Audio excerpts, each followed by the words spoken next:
Hello friends, welcome to my channel study blog with Shivendra. देखिए, आज हम लोगों ने जीएस में एक नया पेपर स्टार्ट किया है। उस पेपर का नाम है ज्योग्राफी। ये ज्योग्राफी कौन पढ़ाएंगे? तो ये ज्योग्राफी आपके विजय सर के द्वारा पढ़ाया जाएगा। आज उनकी फर्स्ट क्लास है। क्लास को पूरी देख के आप कमेंट करिएगा कि आपको क्लास कैसी लगी, लेकिन शर्त ये रहेगी कि आप कमेंट तभी करेंगे जब आपने पूरी क्लास देखी हो। देखिए, आधा अधूरा आप देखेंगे तो नहीं समझ में आएगा जब तक कि आप पूरी क्लास ना देख लें। टीचर पढ़ा रहा है वो आखिर क्या बताना चाह रहा है, तो प्लीज आप लोग पूरी क्लास देखिएगा, उसके बाद कमेंट करिएगा कि आज की क्लास आपको कैसी लगी। यदि आपको क्लास पसंद आई होगी तो आप क्लास को ज्वाइन कर सकते हैं और आगे की क्लास को कंटिन्यू कर सकते हैं। ज्वाइन कैसे करेंगे? ज्वाइन करने के लिए आप मुझे इस नंबर पे कॉल या व्हाट्सएप कर सकते हैं और क्लास को ज्वाइन कर सकते हैं। साथ ही साथ ये हमारा टेलीग्राम ग्रुप है शिवेंद्र लॉ स्टडी के नाम से, इसको भी आप ज्वाइन कर लीजिएगा, क्योंकि कोई भी न्यूज होती है सबसे पहले मैं टेलीग्राम ग्रुप पे ही शेयर करता हूं। ध्यान रखिएगा, ये आज की क्लास डेमो क्लास है। अब आगे की क्लास जो आपको मिलेगी, आप जब क्लास ज्वाइन करेंगे तभी आपको आगे की क्लास देखने को मिलेगी। तो अब आगे की क्लास विजय सर के द्वारा। हेलो दोस्तों, नमस्कार। मैं विजय प्रताप आप सभी का स्वागत करता हूं आज के इस सेशन में हम लोग पढ़ेंगे भूगोल। भूगोल कुछ लोगों को काफी टफ लगता है, क्योंकि शुरुआत के समय जो साइंस के विद्यार्थी होते हैं उन्होंने इतिहास, भूगोल इन विषयों का अध्ययन नहीं किया होता है। लेकिन भूगोल कोई बहुत कठिन विषय नहीं है। इसे बस पढ़ने और पढ़ाने का तरीका इसका सही होना चाहिए, तो यह समझने में हमें देर नहीं लगेगी।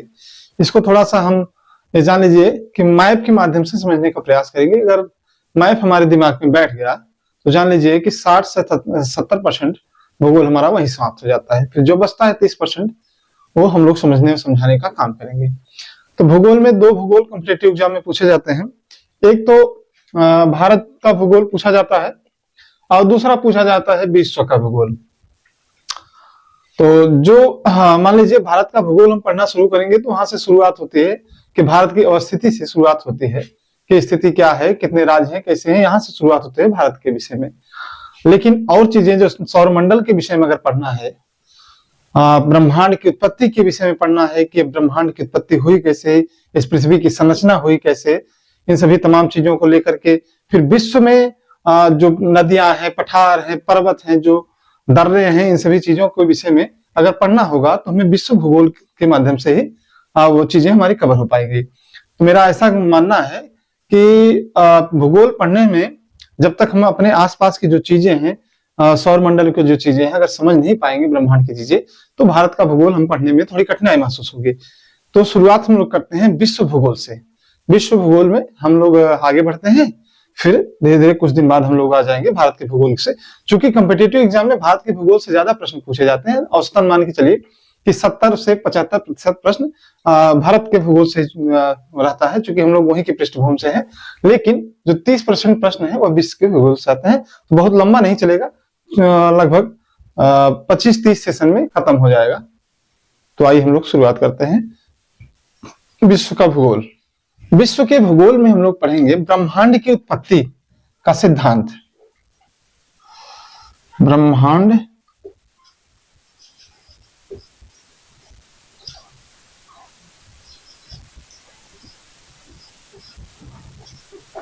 की उत्पत्ति कैसे हुई, इसके विषय में आप लोग चाहे तो इसी समय नोट डाउन करते चले और चाहे तो बाद में नोट डाउन कर लीजिएगा स्क्रीनशॉट लेकर के, क्योंकि हर चीज को बोर्ड पर लिख पाना संभव नहीं है।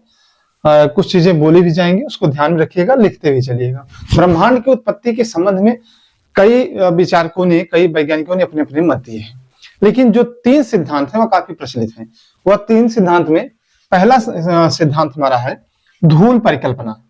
धूल परिकल्पना जिसे प्रतिपादित किया है ऑटो स्मिड ने। ये धूल परिकल्पना को प्रतिपादित किया है ऑटो स्मिड ने। दूसरी परिकल्पना है निहारिका परिकल्पना, जिसके प्रतिपादक हैं लाप्लास। और तीसरी और सबसे प्रमुख परिकल्पना, यही आधुनिक परिकल्पना मानी जाती है, सबसे सर्वमान्य परिकल्पना यही है, जिसके प्रतिपादक हैं जॉर्ज लेमेंतेयर। या जो तीसरी परिकल्पना है वह बताता है कि आज से लगभग 13.5 अरब कितना आज से लगभग 13.7 अरब वर्ष पूर्व, अरब वर्ष पूर्व, यह बताता है कि 13.7 अरब वर्ष पूर्व पृथ्वी एक गोले के रूप में मौजूद थी, एक पदार्थ के रूप में, बड़ी पदार्थ के रूप में मौजूद थी। लेकिन अचानक उसमें संकुचन होना शुरू हुआ। संकुचित होने के, जैसे कि ये कोई एक पदार्थ मौजूद पदार्थ है, ये इसको हम मान लेते हैं कि ये कोई पदार्थ है, ये धीरे धीरे संकुचित होना शुरू हुई, संकुचित होना शुरू हुई। अचानक से इसमें विस्फोट हो गया, ये पदार्थ विस्फोट हो गया। इसमें विस्फोट होने के बाद छोटे छोटे कण चारों तरफ फैल गए, छोटे छोटे कण चारों तरफ फैल गए, जिससे इस वर्तमान जो ब्रह्मांड है, वर्तमान ब्रह्मांड का निर्माण हुआ। यही बताता है बिग बैंग थ्योरी कि पदार्थ के जो एक पदार्थ था उसमें विस्फोट हुआ, उसके फलस्वरूप छोटे छोटे कण पूरे फैल गए, जिसे आज वर्तमान में हम लोग ब्रह्मांड के रूप में जानते हैं। जब यह पदार्थ टूट करके छोटे छोटे कणों में बटा, छोटे छोटे कणों में बटा, जिसे हम वर्तमान में गैलेक्सी कहते हैं, अरबों गैलेक्सियों का निर्माण हुआ। यह अरबों गैलेक्सियों का निर्माण हुआ। वर्तमान में अगर सवाल पूछा जाता है कि हमारे ब्रह्मांड में कितने गैलेक्सी मौजूद हैं, तो मान के चलिए कि 100 अरब है, 100 अरब गैलेक्सी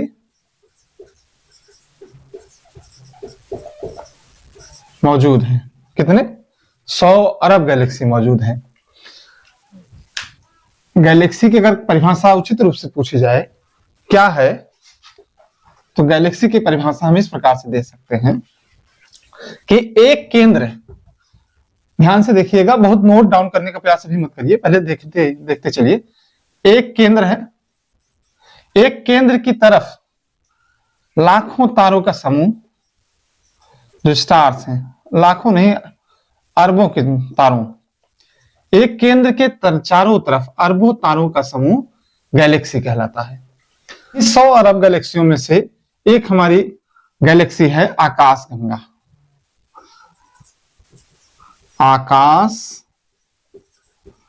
गंगा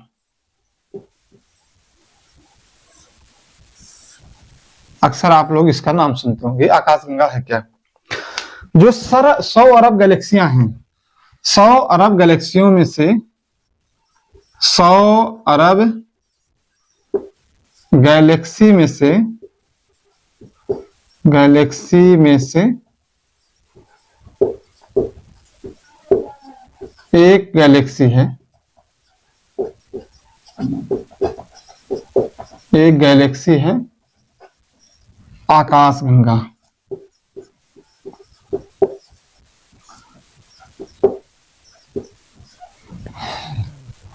जो हमारा सूर्य है, जो हमारा सूर्य है, यह इसी गैलेक्सी में यानी आकाश गंगा में मौजूद है। हमारा सूर्य कहां मौजूद है? आकाश गंगा गैलेक्सी नामक आकाश गंगा गैलेक्सी में मौजूद है।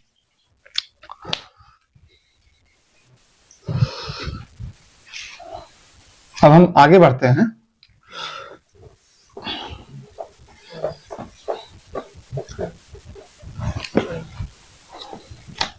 मान लीजिए ये गैलेक्सी है और ये सूर्य है, ये सूर्य है। सूर्य एक गैलेक्सी का जो आकाश गंगा गैलेक्सी है, चूंकि इसी में स्थित है, इसका पूरा चक्कर लगाने में, जो सूर्य है इसका पूरा एक चक्कर लगाने में कितना समय लेता है? इसका एक चक्कर पूरा करने में इसे लगभग 25 वर्ष लग जाते हैं। आकाश गंगा का चक्कर लगाने में सूर्य 25 वर्षों में आकाश गंगा का एक चक्कर लगाता है। आकाश गंगा का एक चक्कर पूरा करता है।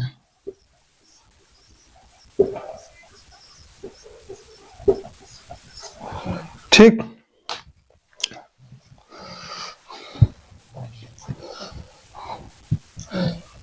इसे जो ये 25 वर्ष जो बीत रहे हैं, इसे ही एक ब्रह्मांड वर्ष कहते हैं। एक ब्रह्मांड वर्ष, एक ब्रह्मांड वर्ष, एक ब्रह्मांड वर्ष यानी कि 25 वर्ष के बराबर होता है। एक ब्रह्मांड वर्ष 25 वर्ष के बराबर होता है। आकाशगंगा को कभी आप लोगों ने देखा है अपनी नजर से, खुली आंखों से? जो ये आकाशगंगा है, इसको क्या हम लोगों ने कभी खुली नजर से देखा है? कभी कभी जब चांदनी रात होती है, कभी कभी जब चांदनी रात होती है, तारे नहीं दिखाई देते हैं, तो देखते होंगे हम लोग ऐसे ही एक दक्षिण की तरफ से उत्तर की तरफ एक भुजा के रूप में, एक भुजा के रूप में सफेद पट्टी दिखाई देती है। दक्षिण की तरफ से उत्तर की तरफ जाती हुई एक सफेद पट्टी हमें दिखाई देती है, जिसे हम क्या कहते हैं? आकाशगंगा, जिसे हम आकाशगंगा कहते हैं। इसी आकाशगंगा को मिल्की वे भी कहते हैं। जो ये भुजा दिखाई देती है, मिल्की वे भी कहते हैं। मिल्की वे या हिंदी में मंदाकिनी कहते हैं। कभी कभी गौर कीजिएगा, जब रात में तारे ना हो तो सफेद पट्टी के रूप में यह दिखाई देती है।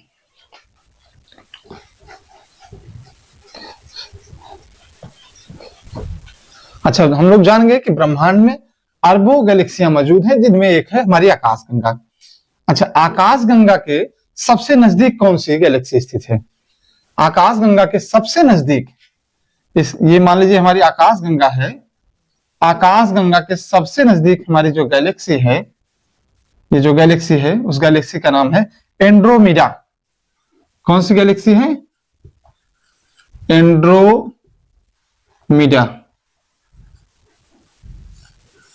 आकाशगंगा के सबसे नजदीक में कौन सी गैलेक्सी है? एंड्रोमीडा। अब हम लोग आगे बढ़ते हैं। ये सब इंपॉर्टेंट तथ्य हैं, इसमें कोई भी तथ्य ऐसा नहीं है कि आप भूल सकते हैं। सबको आप स्टार के रूप में अंकित करके रखिएगा, इंपॉर्टेंट के रूप में। ओरियन नेबुला, कभी कभी हम लोगों ने नाम सुना होगा इसका। सबसे चमकीले तारों के समूह को सबसे चमकीले तारों के समूह को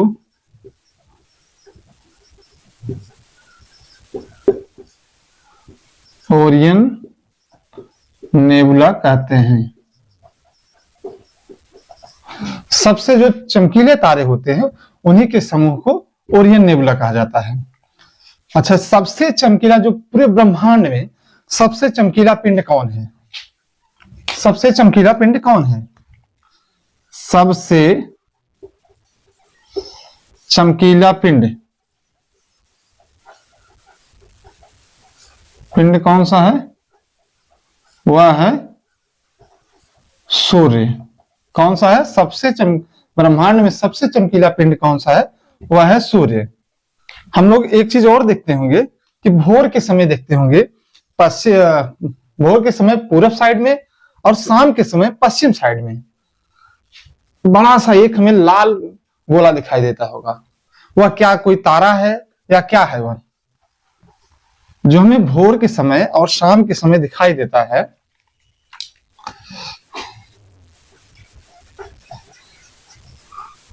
भोर व शाम के समय, भोर में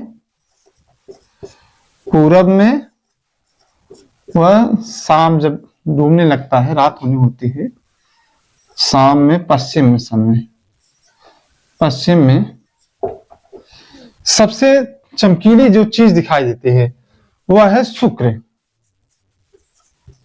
शुक्र यह कोई तारा नहीं बल्कि एक ग्रह है। जो हमको दिखाई देता है वह होता है शुक्र, जो सबसे चमकीला होता है। अच्छा, सबसे चमकीला पिंड हम लोगों ने जाना क्या है? सबसे चमकीला पिंड है सूर्य। सूर्य के बाद सबसे चमकीला पिंड कौन सा है? इसे आप लोगों की परीक्षाओं में पूछा जाता होगा कि साइरस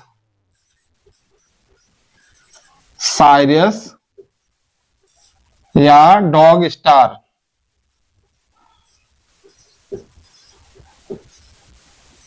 क्या है? तो सूर्य के बाद सबसे चमकीला तारा यही है।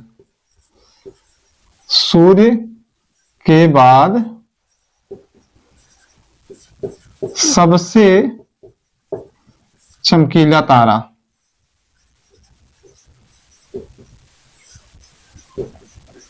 सबसे चमकीला हो गया सूर्य, लेकिन सूर्य के बाद सबसे चमकीला जो है साइरस या डॉग स्टार है। और भोर और शाम के समय जो सबसे चमकीला दिखाई देता है वह क्या है? शुक्र ग्रह है। अच्छा, तारे अगर हैं और ग्रह हैं, आप कैसे पहचानेंगे तारा है और ग्रह है? ये मान लीजिए एक तारा हो गया और एक ग्रह हो गया। आप कैसे पहचान करेंगे कि यह तारा है या यह ग्रह है? इसकी सबसे खास पहचान यह है कि कभी कभी जब हम रात में बाहर सोते हैं या बैठे होते हैं तो आकाश की तरफ जब हम अपना सर करके देखते हैं तो तारे हमें टिमटिमाते हुए दिखाई देते हैं। तारे कैसे में दिखाई देते हैं? टिमटिमाते हुए। लेकिन जो ग्रह है, ग्रह स्थिर रहते हैं, ग्रह टिमटिमाते नहीं हैं। ग्रह क्या होता है? स्थिर होता है। लेकिन तारा क्या होता है? ये हो गया तारा, ये है ग्रह। तारा जो है टिमटिमाते रहते हैं।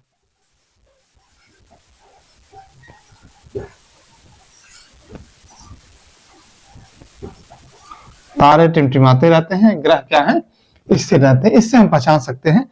और भी चीजें हैं, और भी खासियत है। जब हम लोग पढ़ेंगे ग्रहों के विषय में और तारों के विषय में तो हम इसके विषय में जानेंगे। अच्छा, कि हम यदि किसी स्थान से किसी स्थान पर हमें जाना है तो उस दूरी को हमें नापने के लिए किलोमीटर या मीटर में हम लोग नाप सकते हैं। लेकिन जो ब्रह्मांड में दूरियां तय की जाती है उसे हम मीटर या किलोमीटर में जो है तय नहीं कर सकते हैं, ना तो नाप सकते हैं।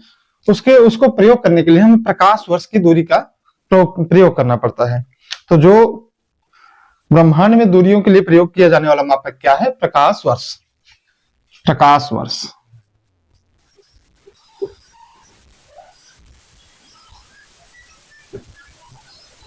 ब्रह्मांडीय दूरी मापन का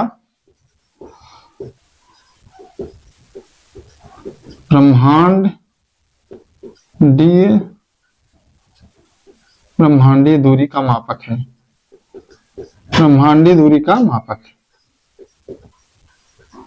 प्रकाश वर्ष क्या है? ब्रह्मांडीय दूरी का मापक है। अब हमसे प्रश्न पूछा जाता है, एक प्रकाश वर्ष में कितना किलोमीटर होता है? एक प्रकाश वर्ष होता है 9.46 गुणे 10 की घात 12 किलोमीटर। एक प्रकाश में कितना होता है? एक प्रकाश वर्ष बराबर 9.46 गुणे 10 की घात 12 किलोमीटर। इतनी दूरी होती है। यदि हमें इसे मीटर में पूछे तो हम किलोमीटर को मीटर में बदलने के लिए इसमें घात 15 कर देंगे, 3 बढ़ा देंगे। इतना मीटर होता है। एक प्रकाश वर्ष बराबर 9.46 गुणे 10 की घात 12 किलोमीटर या 9.46 गुणे 10 की घात 15 मीटर होता है। अब आगे हम लोग पढ़ेंगे तारों के विषय में। तारे,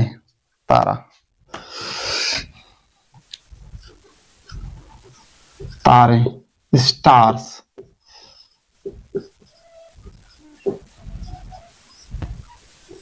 स्टार्स के विषय में हम लोगों ने देखा होगा कि तारे रात में टिमटिमाते रहते हैं, चमकते रहते हैं। ये चमकते कैसे हैं?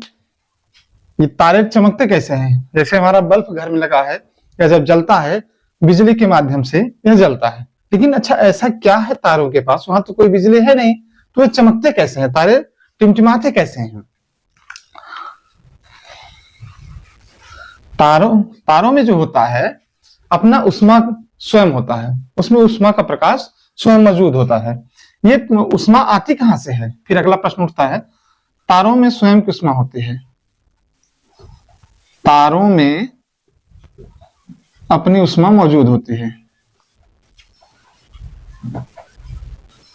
ऊष्मा मौजूद होती है।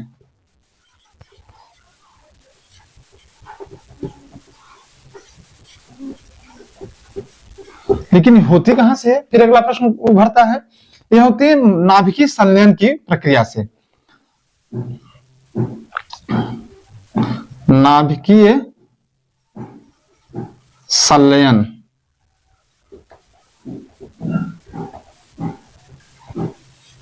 नाभिकीय संलयन की क्रिया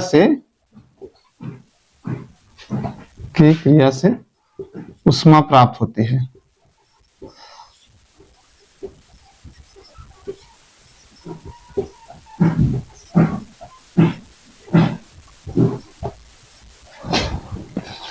अच्छा, नाभिकीय संलयन जो रसायन विज्ञान पढ़े होंगे उन्हें मालूम होगा, अभी मैं बता दूंगा कि ऐसा क्यों होता है।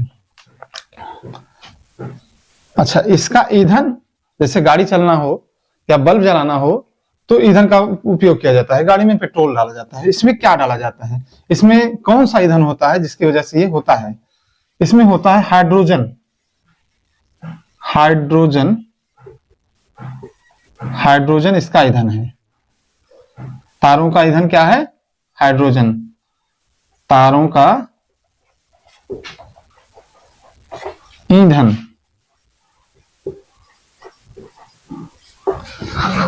तारों में अपनी ऊष्मा मौजूद होती है, नाभिकीय संलयन की क्रिया से ऊष्मा प्राप्त होती है, और हाइड्रोजन तारों का ईंधन होता है, ईंधन होता है। नाभिकीय संलयन की क्रिया में होता क्या है? जब 4 हाइड्रोजन के अणु, हाइड्रोजन के 4 अणु, कितने अणु? 1 2 3 4, हाइड्रोजन के 4 अणु मिलकर के हीलियम के एक अणु का निर्माण करते हैं। कितना?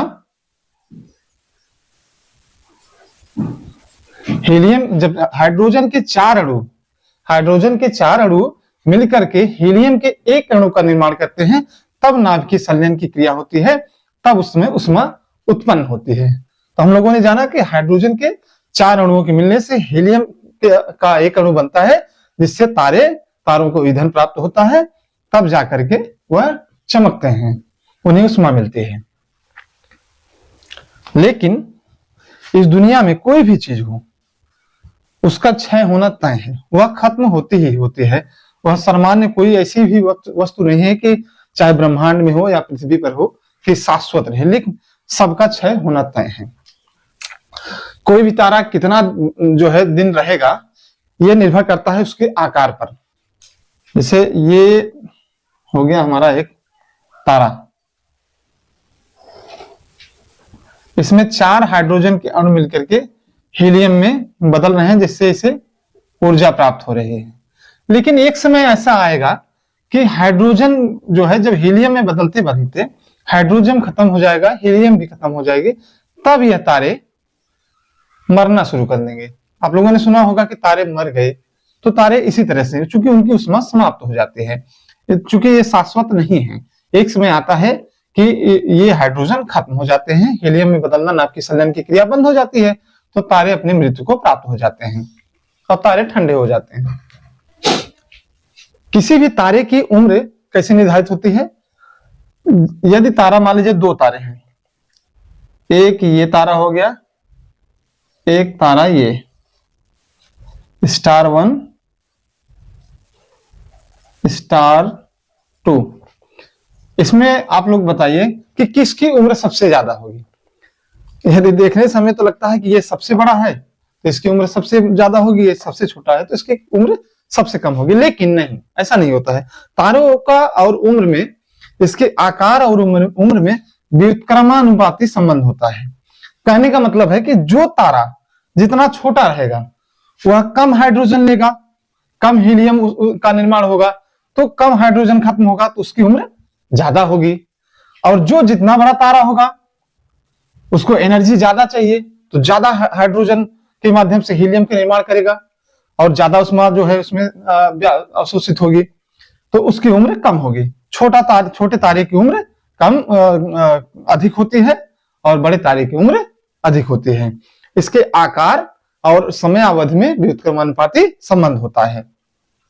ठीक, आगे बढ़ते हैं कि तारों का रंग वास्तव में बहुत कुछ कहता है। जो तारे होते हैं वो हमें लाल कलर के अक्सर दिखाई देते हैं, लेकिन तारों की तीन चार अवस्थाएं हैं, 3-4 रंगों में होते हैं। आप लोगों ने देखा होगा कि कभी जब गैस जलाइए, गैस का बर्नर जब ऑन करिए, उसमें माचिस लगाइए, तीली लगाइए, लाइटर मारिए, तो उसमें नीली जो है ऊर्जा निकलती है, जो आग निकलती है नीले कलर की होती है। तो नीले कलर की जो आग होती है यह सबसे ज्यादा गर्म होती है। नीले कलर वाली जो आग होती है सबसे गर्म होती है, सबसे गर्म। उसी तरह से जब शुरुआत में किसी तारे का निर्माण होता है, किसी भी तारे का निर्माण होता है, तो वह नीला होता है। क्या होता है? नीला। शुरुआत में कोई भी तारा जब बनता है, टेम्परेचर बहुत हाई होता है, हाइड्रोजन पर्याप्त मात्रा में मौजूद होता है। हाइड्रोजन जब ज्यादा होता है तो यह ज्यादा गर्म होता है, ज्यादा गर्म हो जाता है तो इसका रंग नीला हो जाता है।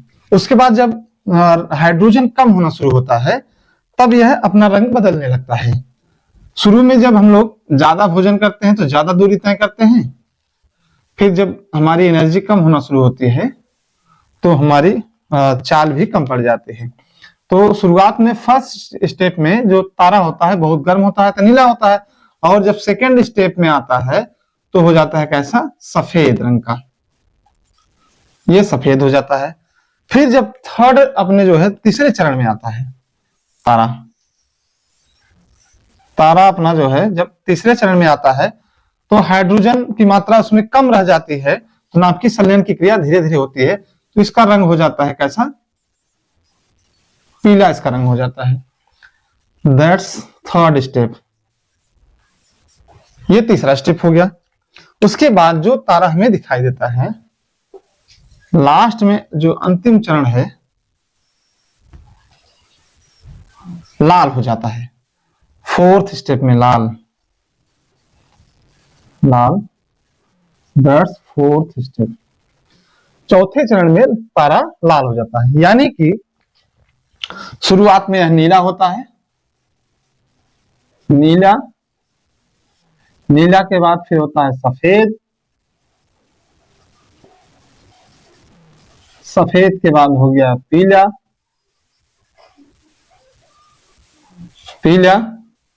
पीला के बाद हो गया लाल।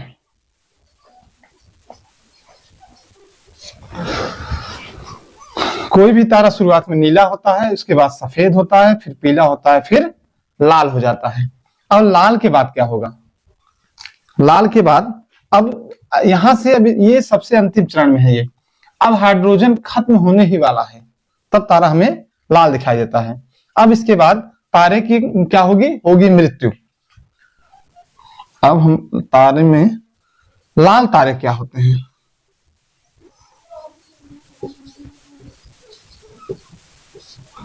लाल तारे हम लोगों ने नाम इसका सुना होगा, कभी कभी परीक्षाओं में आता है रेड जायंट्स।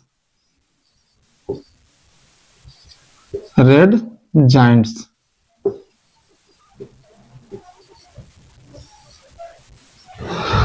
जो लाल तारा होता है, जो अंतिम अवस्था होती है, मैंने बताया आपको तारे की जो अंतिम अवस्था थी, लाल तारे को रेड जायंट्स कहते हैं। लाल तारे को रेड जायंट्स कहते हैं। लाल तारा इक्वल टू रेड जायंट्स।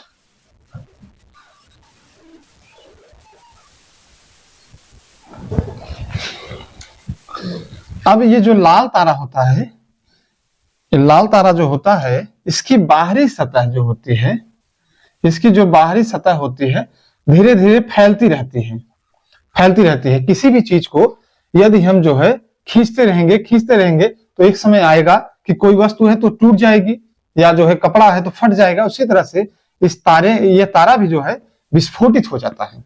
यह तारा क्या होता है, इसमें भी विस्फोट हो जाता है। जब ये जो बड़ा तारा विस्फोट होकर के छोटे छोटे तारों में बढ़ जाता है, तब इस विस्फोट की क्रिया को क्या कहते हैं, सुपरनोवा।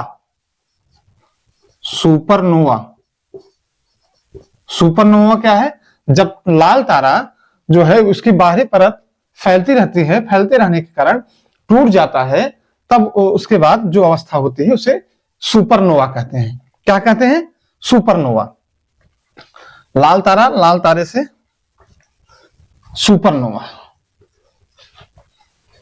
लाल तारे के बाद हमें क्या प्राप्त हुआ, सुपरनोवा। सुपरनोवा।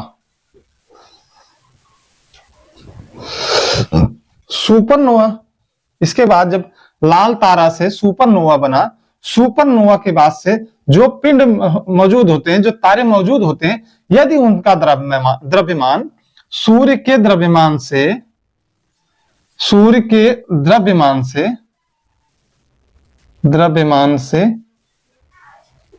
जो है 1.44 गुना कम होता है, 1.44 गुना कम होता है, तब इसे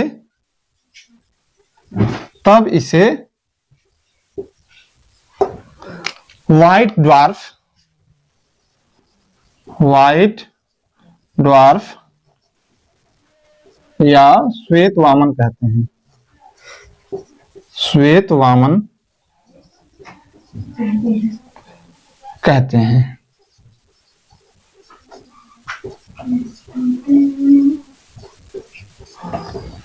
जब श्वेत वामन एकदम ठंडा हो जाता है तो उसके बाद इसे क्या कहते हैं, ब्लैक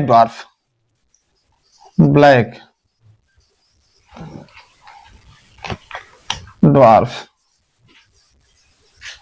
या काला वामन कहते हैं। लाल तारे से सुपरनोवा से जब सूर्य के जो सुपरनोवा के बाद जो पिंड होता है, तारा होता है, छोटा तारा, यदि उसका द्रव्यमान सूर्य के द्रव्यमान से 1.44 गुना कम होता है, तब इसे क्या कहते हैं, व्हाइट ड्वार्फ कहते हैं। और व्हाइट ड्वार्फ जब ठंडा हो जाता है तो इसे ब्लैक ड्वार्फ यानी काला वामन कहते हैं। अब हम आगे बढ़ते हैं तो एक तारे का नाम हम लोग और सुनते होंगे, पल्सर तारा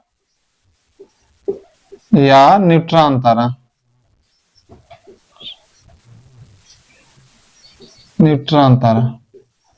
पल्सर स्टार या न्यूट्रॉन स्टार। जिस तारे का द्रव्यमान सूर्य के द्रव्यमान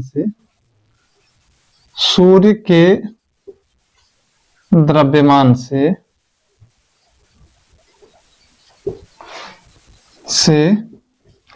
जिस तारे का द्रव्यमान सूर्य के द्रव्यमान से 1.44 गुना अधिक होता है, वह तारा क्या कहलाता है, पल्सर तारा। यानी सुपरनोवा विस्फोट के बाद जिस तारे का द्रव्यमान सूर्य के द्रव्यमान से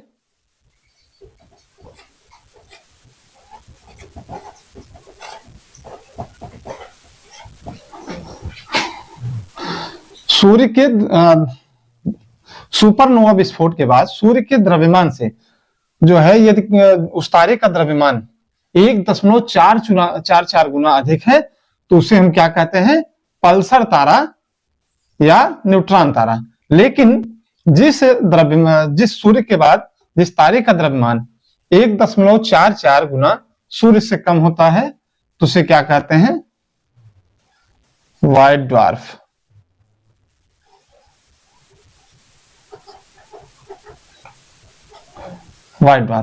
तो दो चीजें हम लोगों ने समझ लिया, व्हाइट ड्वार्फ और पल्सर तारा क्या होता है। अब हम लोग आगे बढ़ते हैं एक विषय पर जिसे हम लोग अक्सर सुनते रहते हैं, ब्लैक होल का नाम आप लोगों ने अक्सर सुना होगा। ब्लैक होल,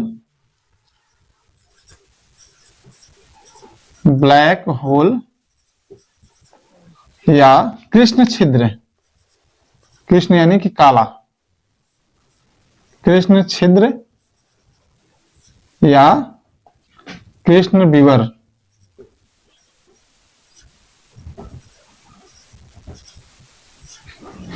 ब्लैक होल होता क्या है?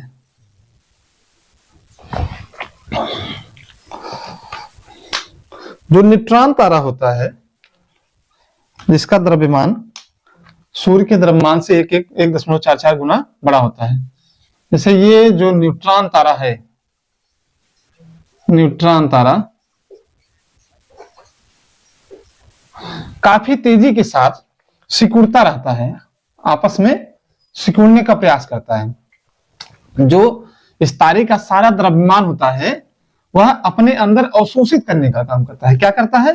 न्यूट्रॉन तारा जो होता है सारे द्रव्यमान को धीरे धीरे अपने अंदर अवशोषित करने का काम करता है, जिसके कारण इस तारे में जो है